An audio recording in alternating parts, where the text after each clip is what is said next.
राम जे सोवैर तुली पलंगिया त सीता माई जगावै सीता जे जगावै हो। राम जे सोवैर तुली पलंगिया सीता जी जगावै सीता जी जे जगावै हो।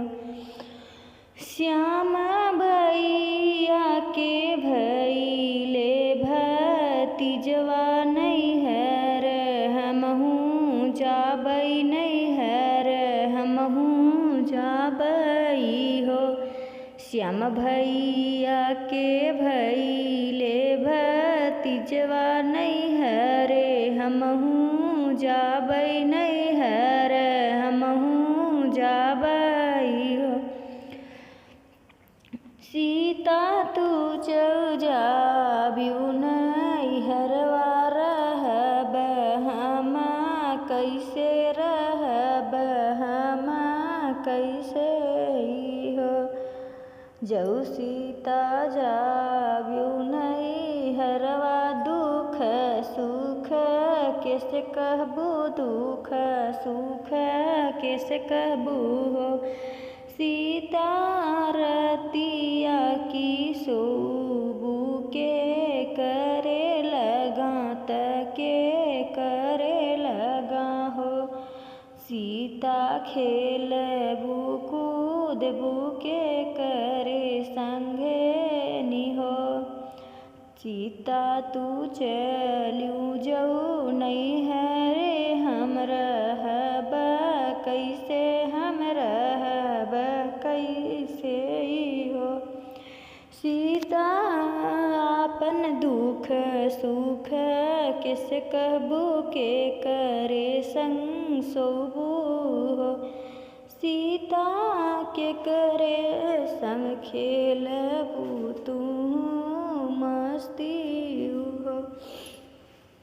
जऊ हम जाबै नैहरवा रहब दुई चार दिन रहब दुई चार दिन फिरी अउबै त फिरी अउबै हो।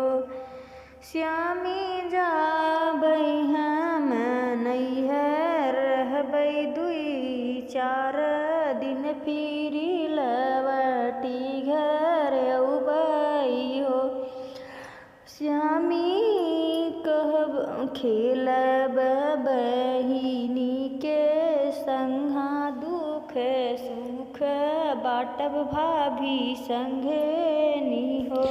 माई संग सोबै त आपन दिनवा जे बीतबै आपन दिनवा बीतबै हो। बहिनी संग खेलब त बहिनी संग बोलब हो। स्वामी भाभी संग दुख सुख बाटब त माई बगले सोबै माई बगले सोबै हो। माई के बगले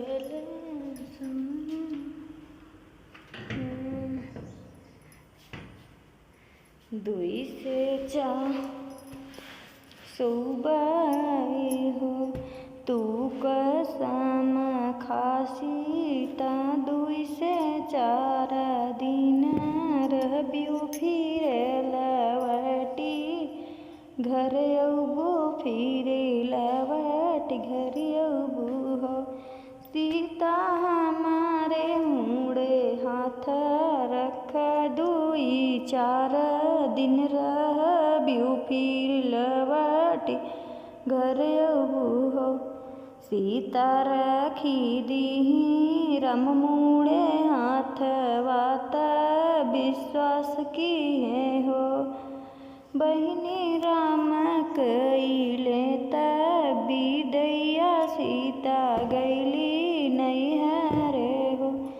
बहिनी राम के मुड़े धरिन सीता जी हाथ त राम देहे आदेश तन चल आज की वीडियो में इतना ही। मिलते हैं अगले वीडियो के साथ। ऐसे चुटकुला वीडियो हम आप लोग के सामने हमेशा लाते रहेंगे। और कैसा लगेगा कमेंट में ज़रूर बताना फ्रेंड।